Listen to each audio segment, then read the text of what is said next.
Hello, ഈ നോമ്പ് കാലത്തെ എൻ്റെ ആദ്യത്തെ ഇഫ്താർ വിരുന്നാണിത്. അതും എൻ്റെ പ്രിയപ്പെട്ട സ്റ്റുഡൻസിൻ്റെ കൂടെ. കൂടുതൽ വീഡിയോ എടുക്കാൻ പറ്റിയില്ലെങ്കിലും what I ate for iftar today ഒന്ന് കണ്ടു നോക്കിയാലോ. അതെ ഗൈസ്, ഇന്ന് നോമ്പ് തുറക്കാൻ വേണ്ടിയിട്ട് ഞങ്ങൾക്ക് ഉണ്ടായിരുന്ന വിഭവങ്ങൾ ഇതൊക്കെയാണ്. നമ്മുടെ സ്റ്റാർട്ടേഴ്സാണ് ഇതെല്ലാം. സോ ഭയങ്കര ഹാപ്പി ആയിട്ട് ഞങ്ങളെല്ലാ കളിയും ചിരിയൊക്കെ ആയിട്ട് ഓരോന്നോരോന്ന് കഴിച്ചു. നമുക്ക് വത്തക്ക മീൻസ് വാട്ടർമെലൺ, ഞങ്ങൾ മലപ്പുറംകാർ വത്തക്ക എന്നൊക്കെയാണ് പറയാറ്. ഒരു ജ്യൂസ് ഉണ്ടായിരുന്നു, കട്ട്ലറ്റ് ഉണ്ടായിരുന്നു, നല്ല അടിപൊളി കട്ട്ലറ്റ് ആയിരുന്നു. സോ അതൊക്കെ ഞങ്ങളിങ്ങനെ കഴിച്ചു.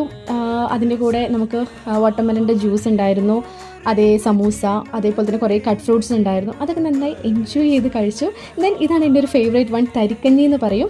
ഇത് നമുക്ക് വീടിനടുത്തുള്ളവരെല്ലാം നമുക്ക് എല്ലാ നോമ്പിനും കൊണ്ടു തരാറുണ്ട്. അത് അവരുടെ ഒരു സ്പെഷ്യലാണ്, എനിക്ക് ഭയങ്കര ഇഷ്ടമാണത്. അതിനുശേഷം ബാക്കിയുള്ളവർ നിസ്കരിക്കാനൊക്കെ പോയപ്പോൾ ഞങ്ങൾ ടീച്ചേഴ്സ് തമ്മിൽ കുറച്ച് ഫോട്ടോസൊക്കെ എടുത്ത് അതൊക്കെയാണ് കാണുന്നത്. ദെൻ നമ്മുടെ മെയിൻ കോഴ്സിലേക്ക് വന്നു. നമുക്കുള്ളത് അൽഫാം, മന്തി ആൻഡ് ഫ്രൈഡ് റൈസ് ആയിരുന്നു.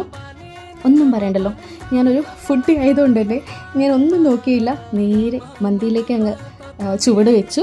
മയണൈസ് കൂട്ടി കഴിക്കുമ്പോൾ കിട്ടുന്നൊരു സുഖമുണ്ടല്ലോ, അത് വേറെ തന്നെയാണ്. ശേഷം അവർ നമുക്ക് സിപ്പപ്പ്, നിങ്ങൾ എന്താ ഇതിന് പറയുക, അത് തന്നു, അത് കഴിച്ചു. ശേഷം അമ്മയ്ക്കൊരു പാഴ്സലും വാങ്ങി നേരെ വീട്ടിലേക്ക് വിട്ടു. അപ്പോൾ ഓക്കെ, ബൈ.